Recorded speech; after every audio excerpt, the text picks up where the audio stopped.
This lecture video is on rationalizing denominators of radical expressions. So we're going to take a look at how to get a square root out of the denominator. And one thing that we're going to need in order to do that is something called the conjugate. And so if you have a term a plus b, the conjugate would be a minus b. So they're exactly the same except for the sign in the middle. And so if you have a minus b, the conjugate would be a plus b. So the reason that we need the conjugate is that that's what's going to get our square root out of our denominator, which is what we mean by rationalizing our denominator. If we multiply a plus b and a minus b together using FOIL, we would take a times a, and that gives me a squared. And then a times negative b is negative ab. And b times a is positive ab. And then b times negative b is negative b squared. So these two middle terms cancel out and give you 0, and so you're just left with a squared minus b squared. And remember, when you square a square root, the squaring and the square root basically cancel each other out. And so this won't have any square roots left in it, no matter what a and b are. So that's why we need our conjugate. In the first couple of examples, we only have one term in the denominator, so we won't need the conjugate quite yet. Our first example is the square root of 1 over 7. So that's the same as the square root of 1 divided by the square root of 7. And the square root of 1 is 1, so we get 1 over the square root of 7. And the way that we're going to get this square root out of our denominator is we're going to multiply by that square root. So we're going to multiply by the square root of 7. And remember, when you multiply the denominator by something, you also have to multiply the numerator by something, because when you divide two things that are exactly the same, this is just 1, and multiplying by 1 doesn't change anything. It'll look different, but it'll still be the same. So when we multiply fractions, we multiply straight across. We get 1 times the square root of 7, which is the square root of 7. And then the square root of 7 times the square root of 7 is the square root of 7 squared. And remember, the square root and the square cancel each other out, so that's just 7 on the bottom. So we get the square root of 7 divided by 7.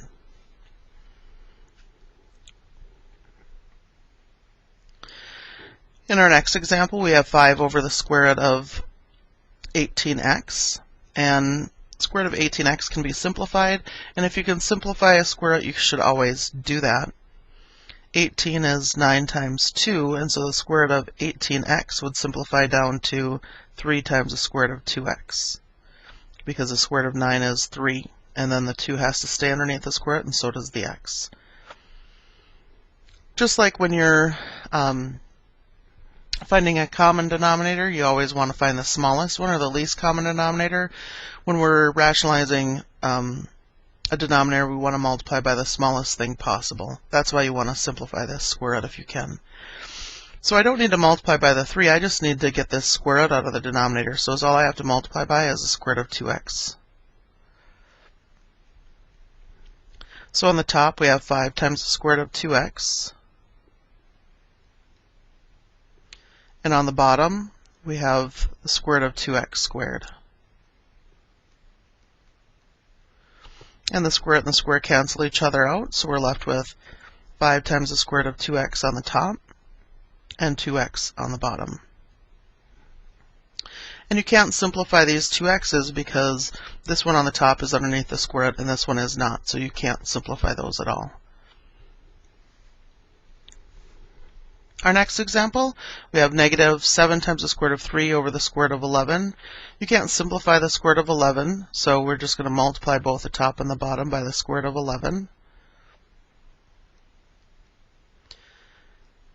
And it's negative. And then we have 7 square root of 3 times the square root of 11, so that's 7 times the square root of 33.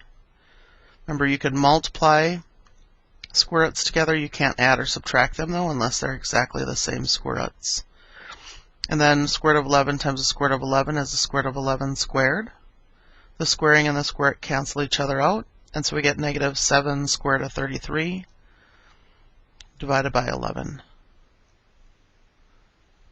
And again, you can't do any canceling with the 33 and 11 because the 33 is underneath the square root. Our next example, square root of 23a divided by 2b. So that's the same as the square root of 23a over the square root of 2b. And now we can't simplify the square root of 2b, so that's what we're going to be multiplying by.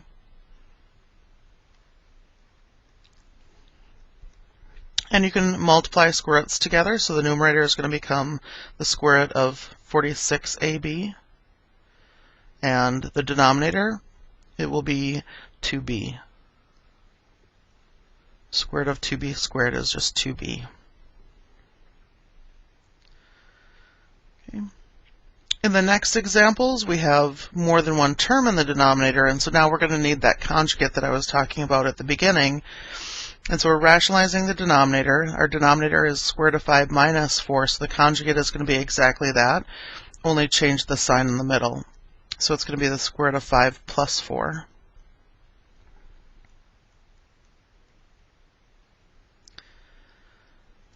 So we'll have 2 times the square root of 5 plus 4 in the numerator. And I like to leave these factored when I'm first doing them, because the bottom is going to simplify down to a plain old number, and it may just be able to cancel with a 2. Sometimes they don't, sometimes they do, but it's best just to leave this factored until you know whether or not something is going to cancel or not. And so in the denominator now, we're going to be multiplying these two together, and so we have to do FOIL. Square root of 5 times the square root of 5 is square root of 5 squared, so that simplifies down to 5. Square root of 5 times 4 is plus 4 square root of 5.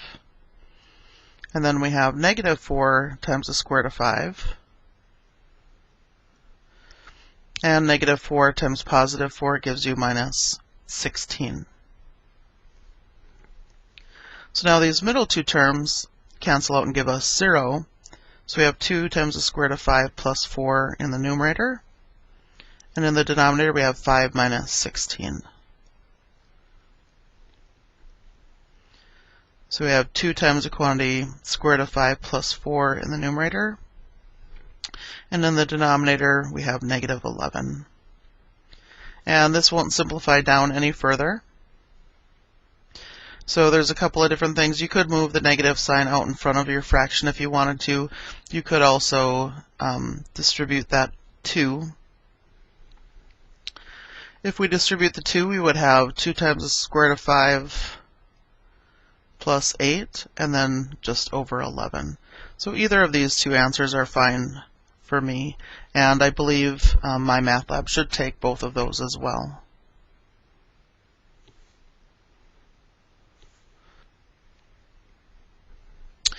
In our next example here, negative 6 over the square root of y plus 3.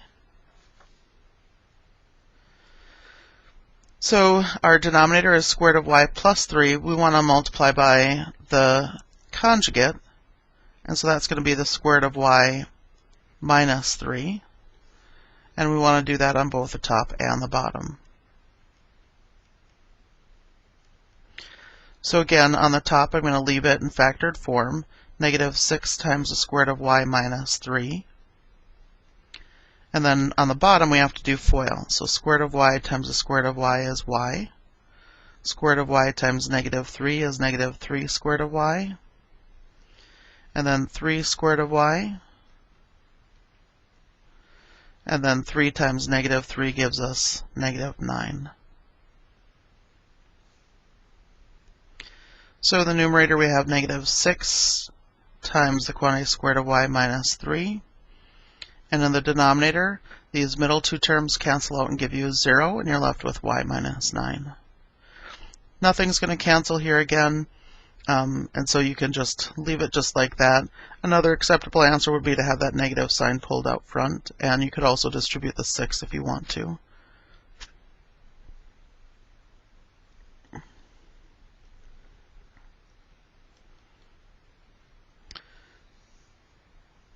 Oh, y minus 9.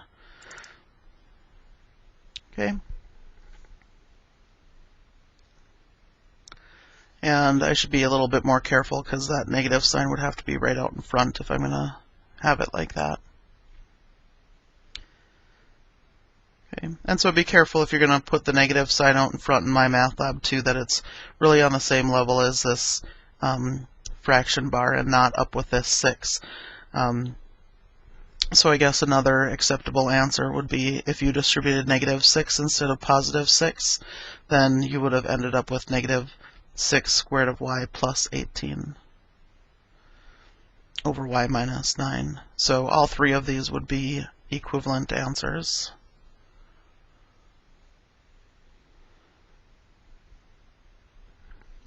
Our next one, so be careful on these. When there's square roots on both the top and the bottom, you have to just be careful that you're multiplying by the right thing. In the next lecture video, we're going to be talking about rationalizing the numerator, and so just be careful with the directions as to whether you're supposed to be rationalizing the numerator or denominator. In this lecture series, we're just doing the denominators, though, so I want the conjugate of square root of 3 plus square root of 2, so that's going to be the square root of 3 minus the square root of 2. And so we're going to multiply by that on both the top and the bottom.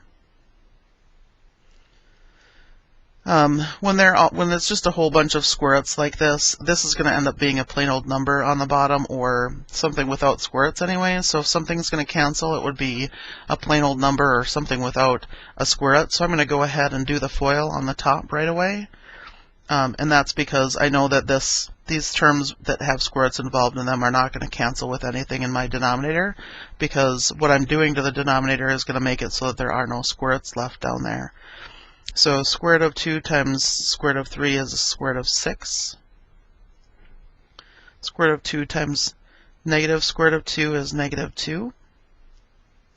And square root of 4 times the square root of 3 is the square root of 12. And then square root of 4 times negative square root of 2 is negative square root of 8.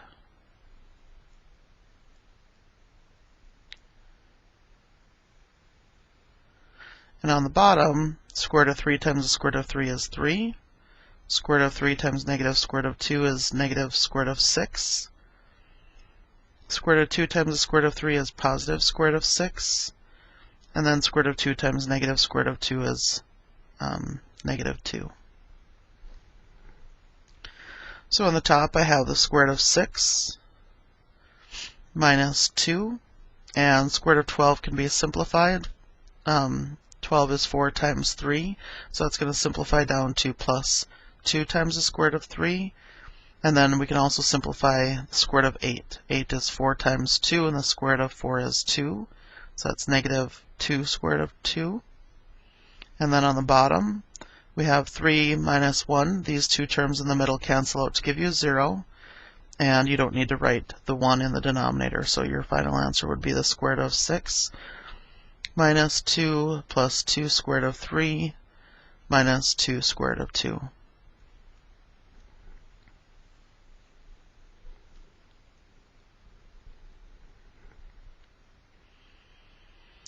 Our next example here, 3 squared of x minus 2 over 3 squared of x minus the square root of y. So again, we're rationalizing the denominator. And so we want to multiply by the denominator, only change the sign in the middle. So that's 3 squared of x plus square root of y. And multiplying both the top and the bottom by that same thing. Again, right now, both of these numerators have square roots involved with them. My denominator is not going to have any square roots, so you can just go ahead and multiply that out right away, since you know that there won't be anything that's going to cancel with these two terms from our denominator when we're done. 3 squared of x times 3 squared of x. So you have to multiply the 3's together. That gives us 9. And then the square root of x times the square root of x gives you x. And then 3 squared of x times the square root of y is going to be 3 square root of xy. And then negative 2 times 3 times the square root of x is going to be negative 6 square root of x. And then negative 2 times the square root of y is minus 2 square root of y. In the denominator, do the same thing. 3 squared of x times 3 squared of x is 9x, just like we got in the numerator. And 3 squared of x times the square root of y is plus 3 squared of xy. Negative square root of y times 3 square root of x is going to be negative 3 square root of xy. And then our last term, negative square root of y times positive square root of y is minus y. So in our numerator we have 9x, and we don't have any like terms, so 9x plus 3 square root of xy minus 6 square root of x, minus 2 square root of y. And this is all over. Now our middle two terms cancel out to give us 0, so we're left with 9x minus y. And again, we can't cancel anything here. These 9x's can't cancel because this is addition on top. In order for you to be able to cancel something from the numerator and the denominator, it would have to be all multiplication, and this is not multiplication, it's addition. So that's the end of this lecture. Let me know if you have any questions. Thanks.